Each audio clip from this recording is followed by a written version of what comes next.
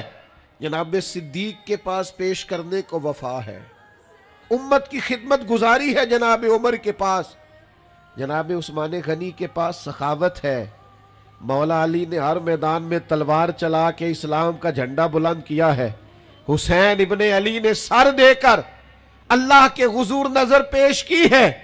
میں بھی سوچوں نا یار، آپ بھی سوچے نا، نعمتوں کی بہتات کتنی، ہماری بھری ہوئی تجوریاں، ہمارے آنگن میں کھیلتی ہماری اولادیں، ہمارے ارد گرد ہمارے دوستوں کی لائنیں، ہمارے دسترخوان پر بچھی ہوئی نعمتیں، ہمارا تندرست وجود، ہماری بولتی زبان، ہماری دیکھتی آنکھیں، ہمارے سنتے کان، ہماری سانس لیتی روح، اس سارے وجود سے ہم نے کیا اکٹھا کر کے اپنی آخرت کے لیے بھیجا ہے؟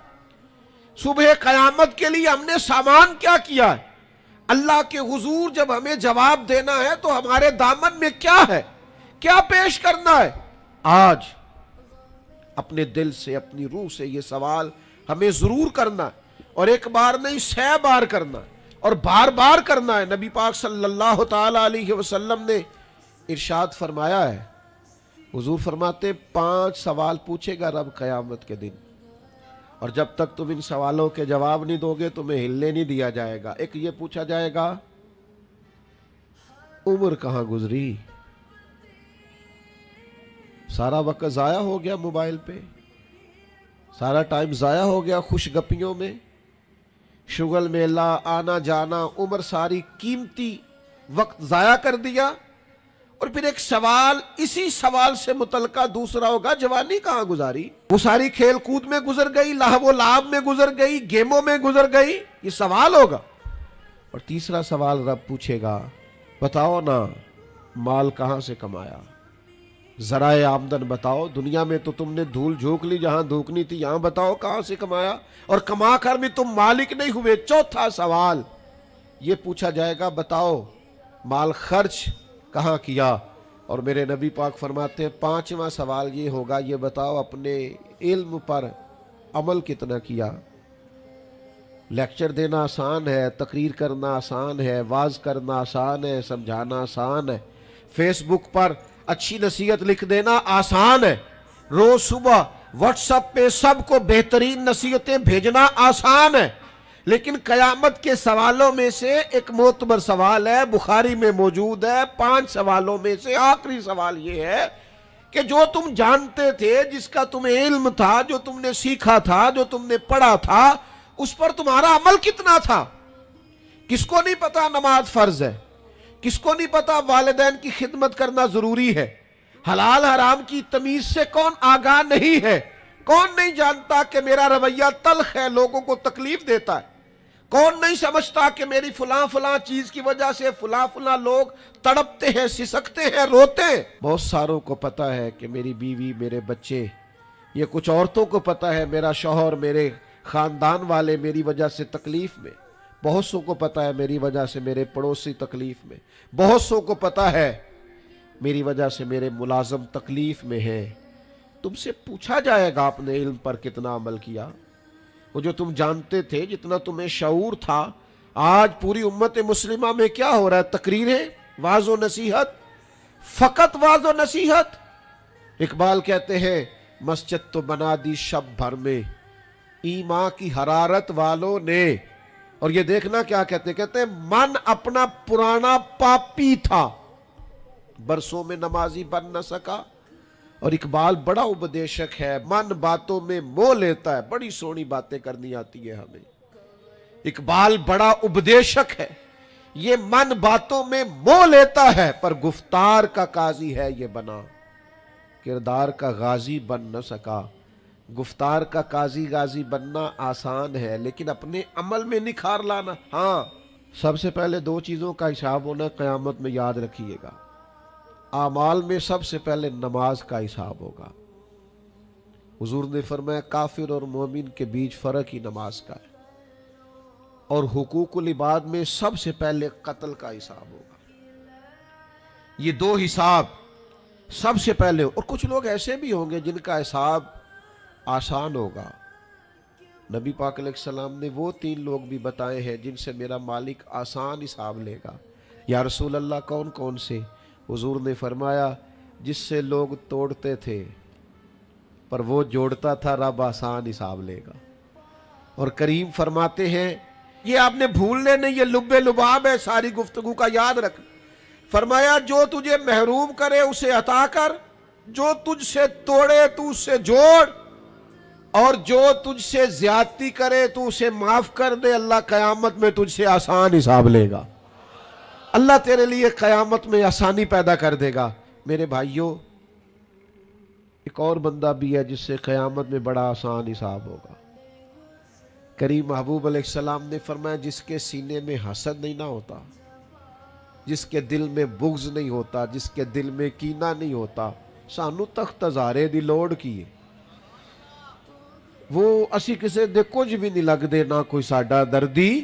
وہ جو سینہ بالکل، جن کا سینہ بے کینہ ہوتا ہے نا، کشادہ دل، سب کے لیے پیار، سب کے لیے محبت، سب کے لیے وارفتگی، ہر ایک، سارے سمجھتے ہیں مجھ سے ہی پیار زیادہ ہے، سینہ کشادہ ہے، دل بڑا ہے۔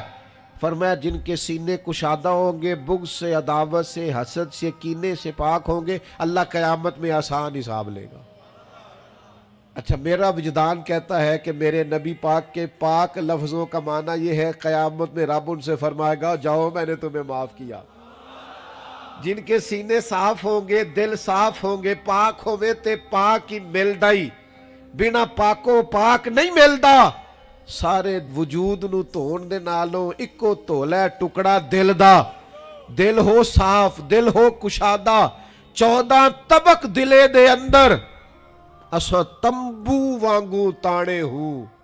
یہ تمبو دیکھ رہے ہو نا، چھاؤں دے رہا ہے نا، جال رہا ہے نا، درویش کہتے ہیں 14 طبق میرے دلے دے اندر تے میں تمبو وانگو تانے ہوں، دل دریا سمندروں ڈونگے۔ تے کون دلان دیا جانے ہوں، اساں کیتی ہے جان حوالے رب دے، ایسا عشق کمایا ہے مرن تو پہلو ہی مر گیا باہو، تا مطلب نو پایا ہے، چھوڑ دیے جائیں سارے کینے۔ جب قیامت میں اللہ کے حضور حاضری کا ڈر ہو نا، تو پھر نہ بندہ بددیانت نہیں ہوتا، بے ایمان نہیں ہوتا، لاکھوں کروڑوں اربوں بھی آئیں تو کبھی بھی اس کی رال نہیں ٹپکتی، کبھی بھی اس کا دل للچاتا نہیں۔ اور اگر لوگ بددیانت ہو جائیں تے چوری ککھ دیوی تے چوری لاکھ دیوی، پھر لوگ 1 روپیہ بھی نہیں چھوڑتے، پھر ذرا سی بات پہ بددیانت ہوتے ہیں۔ صحیح بخاری مسلم میں حدیث ہے، نبی پاک علیہ السلام فرماتے ایک شخص نے زمین بیچی، دوسرے نے خرید لی، خریدنے والے نے اسے کھودا تو اندر سے خزانہ نکل آیا۔ مجھے بتاؤ، خزانہ نکلے تو لوگ چھپاتے نہیں پھرتے، لوگ تہ کے اندر نہیں لے کے جاتے، وہ خزانہ نکل آیا۔ اس نے کیا کیا، وہ لے کے اس شخص کے پاس چلا گیا جس سے اس نے زمین خریدی تھی، کہنے لگا یار تیری زمین سے خزانہ نکل آیا، میں نے زمین خریدی تھی، خزانہ تو نہیں نہ خریدا تھا۔ یہ ذرا دیانت کا عروج دیکھو، تقوی کا نور دیکھو، یہ دیکھو باطن کیسے تھے لوگوں کے، اربوں کروڑوں روپیہ، یہ حضور بیان فرما رہے ہیں، بخاری مسلم میں موجود ہے۔ کریم فرماتے ہیں اس شخص نے جا کے کہا بھئی میں نے زمین خریدی تھی، خزانہ نہیں خریدا تھا، لہذا یہ تیرا ہے۔ وہ بھی رب کا بندہ تھا، کہنے لگا میں نے نا زمین بیچی تھی اور جو کچھ ہے وہ سارا ہی بیچ دیا تھا، لہذا نکل آیا تو تیرا ہی ہے، میرا ہوتا تو جب میرے پاس تھی تب نکلتا، لہذا تیرا ہی ہے۔ دونوں میں بحث ہونے لگ گئی، وہ کہتا ہے تو رکھ، وہ کہتا ہے۔ آج کل کیا ہوتا ہے، وہ ذرا مہنگی ہو گئی نا، سڑک گزر گئی، کہتے ہیں مکر جاؤ، زمین ذرا مہنگی ہو گئی ہے، کوئی تھوڑا ریٹ اور لگ گیا، خزانہ نکل آیا۔ حضور فرماتے ہیں وہ دونوں ایک دانا کے پاس گئے اور جا کے کہا یار یہ مسئلہ بن گیا ہمارے لیے، خزانہ نکل آیا زمین سے، تو اب میں اسے کہتا ہوں تو لے واپس، چونکہ تیری زمین سے نکلا ہے، تو یہ کہتا ہے میں نے زمین بیچی تو خزانہ بھی بیچ دیا۔ وہ دانا کہنے لگا تمہاری کوئی اولاد بھی ہے؟ ایک کہنے لگا میری بیٹی ہے، دوسرا کہنے لگا میرا بیٹا ہے، کہنے لگا دونوں کی شادی کر دو اور خزانہ دونوں کو دے دو۔ اور میرے بھائی، جب حضرت شیخ ابو الحسن ایک درویش تھے مصر میں، ہر روز دعا مانگتے تھے، یا اللہ تاجر کی ان 2 بیویوں پہ رحم فرما، یا اللہ اس تاجر کی 2 بیویوں پہ رحم فرما۔ انہوں نے کہا حضور یہ کیا معاملہ ہوا؟ فرمانے لگے یہاں مصر میں ایک تاجر رہتا تھا، اسے اکثر و بیشتر تجارت کی غرض سے ملک شام جانا پڑتا، تو اس نے سوچا وہاں نکاح نہ کر لوں، اس نے وہاں نکاح کر لیا، ایک بیوی رکھ لی، مکان رکھ لیا۔ اب یہ جو بیوی مصر میں تھی نا، اسے تھوڑا شک گزرا، بیوی بڑی گہری جاسوس ہوتی ہے، اسے سمجھ آ گئی کہ بدلے بدلے سے میرے محبوب نظر آتے ہیں، اسے سمجھ آ گئی کہ دھلے دھلے کپڑے آتے ہیں، وہ کیفیت ہی نہیں پہلے جو رنگ ہوتا تھا۔ ایک شخص کو پیسے دیے، کہا ذرا اس کی جاسوسی تو کر۔ شیخ فرماتے ہیں وہ ملک شام پہنچا، اس کے پیچھے پیچھے وہاں جا کے اس نے واپس آ کے خبر دی کہ تیرے شوہر نے تو نکاح کیا ہوا، لیکن اتفاق کی بات یہ کہ اس دفعہ جب یہ سفر سے آیا تو شدید بیمار تھا، بیوی حوصلے والی تھی، صبر والی تھی۔ اس نے سوچا کہ ذرا صحت اس کی ٹھیک ہوتی ہے تو پھر میں اس سے بات کروں گی کہ تم نے مجھے بتایا ہی نہیں اور نکاح کر لیا ہے، لیکن اس کی طبیعت ٹھیک نہ ہوئی، وہ زیادہ بیمار ہوا، حتیٰ کہ انتقال کر گیا۔ اولاد کوئی نہیں تھی، اس بیوی نے عدت گزاری اور پھر جتنی جائیداد تھی اس کا وہ حصہ جو دوسری بیوی کا بنتا تھا وہ سارا اونٹوں پہ رکھا اور مصر سے لے کر شام پہنچی اپنے بھائیوں اور عزیزوں کے ساتھ، اور اسے جا کے کہنے لگی زمانہ تو نہیں جانتا پر میں تو جانتی ہوں نا، اللہ کو جواب دینا ہے، اس کی تو بھی بیوی ہے، جتنی میں حقدار ہوں تو بھی حقدار ہے، لہذا یہ حصہ تیرا رکھ لے۔ وہ کہنے لگی میری بہن اللہ تجھے جزا دے، جس رب کو تو نے قیامت میں حساب دینا میں نے بھی اسے ہی دینا ہے۔ میرا شوہر یقیناً میرا شوہر تھا، میرا اس سے نکاح ہوا تھا، پر اس دفعہ جب وہ آیا تو شدید بیمار تھا، کہنے لگا شاید میں بچ نہ سکوں۔ وہ ایک مکان مجھے دے گیا، کچھ مجھے میرا حصہ دے گیا اور مجھے طلاق دے گیا۔ کہنے لگا کہ تو جہاں چاہے نکاح کر لینا، میری صحت مجھے لگتا ہے کہ اب وقت جانے کا آ گیا۔ کہنے لگی بہن چونکہ مجھے طلاق ہو گئی تھی اب میں اس میں سے حصے دار، شیخ فرماتے ہیں گواہ دونوں کے پاس کوئی نہیں تھا پر دونوں اللہ کو جواب دینا چاہتی تھی۔ اس تقوی کا مظاہرہ کیا، فرماتے ہیں میرا دل کرتا ہے جب بھی نماز پڑھتا ہوں تاجر کی دونوں بیویوں کے لیے دعا کرتا ہوں، فوا ربک لنسألنہم اجمعین، محبوب تیرے رب کی قسم قیامت میں ان سے حساب لوں گا۔ یہ جو آخرت کا تصور ہے نا، حضرت ابو ذر غفاری رضی اللہ تعالیٰ عنہ نے اپنے غلام سے کہا جو بہترین اونٹ ہے وہ اللہ کے رستے میں خرچ کر دو، خیرات کر دو، بہترین۔ شام کو سیدنا ابو ذر غفاری رضی اللہ تعالیٰ عنہ تشریف لائے تو وہ جس اونٹ کے بارے میں آپ اشارہ کر کے گئے تھے خرچ کر دینا، اللہ کے رستے میں دے دینا، وہ بندھا ہوا ہے، اور اس سے جو دوسرے نمبر کا کم، اس سے جو کم قیمت کا تھا، باقی سب میں بہتر لیکن اس سے کم قیمت کا وہ اونٹ آپ کے غلام نے اللہ کے رستے میں خرچ کر دیا، خیرات کر دیا۔ تو آپ فرمانے لگے یار میں نے تمہیں کہا تھا یہ اونٹ دینا۔ وہ کہنے لگا حضور یہ تو آپ کی سواری کا اونٹ ہے نا، تو میں نے چاہا تھا جو آپ کی سواری کا اونٹ ہے وہ رکھ لیا جائے۔ تو سیدنا ابو ذر غفاری رضی اللہ تعالیٰ عنہ فرمانے لگے میں سواری کے لیے تو تجھے کہہ رہا تھا خرچ کر دے، پر دنیا کی سواری کے لیے نہیں، آخرت کی سواری کے لیے۔ وہ جو قیامت میں اللہ کے حضور پیش ہونا ہے تو میں نے کچھ بھیجا ہوا تو ہو، وہاں میرے پاس کوئی خزانہ تو ہو، آخرت کی جمع پونجی تو ہو، کوئی ہو نا میرے پاس جو میں نے آخرت کے لیے۔ ناراض نہ ہونا، بہت سارے معاملات میں ہم اولاد سے نہیں مشورہ کرتے، نہیں گھر والوں سے پوچھتے، اللہ کے راستے میں خرچ کرتے ہوئے کیوں کہتے ہو مشورہ کر کے بتاؤں گا، بات کر کے بتاؤں گا؟ جب اپنے دنیاوی بہت سارے معاملات میں آزاد ہوتے ہو تو اپنی آخرت کا ذخیرہ جمع کرنے کے لیے کیوں ہم آزادی کے ساتھ فیصلہ کیوں نہیں کرتے؟ نبی رحمت نور مجسم شفیع معظم صلی اللہ تعالی علیہ وآلہ وسلم گھر میں تشریف لائے، حضور نے پوچھا کیا ہے کھانے کے لیے؟ عرض کی حضور ایک بکری ذبح کی تھی، ساری بانٹ دی ہے، ایک دستی بچی ہے، ایک ٹانگ کی دستی کا کچھ حصہ بچا ہے۔ تو حضور نے فرمایا نہیں، جو تم نے بانٹ دیا ہے وہ سارا ہی بچ گیا ہے، کیوں؟ وہ آخرت کے لیے جمع ہو گیا۔ وہ سارا بچ گیا. یہ جو تم نے کہا ہے نا یہ بچی ہے، یہ نہیں بچی.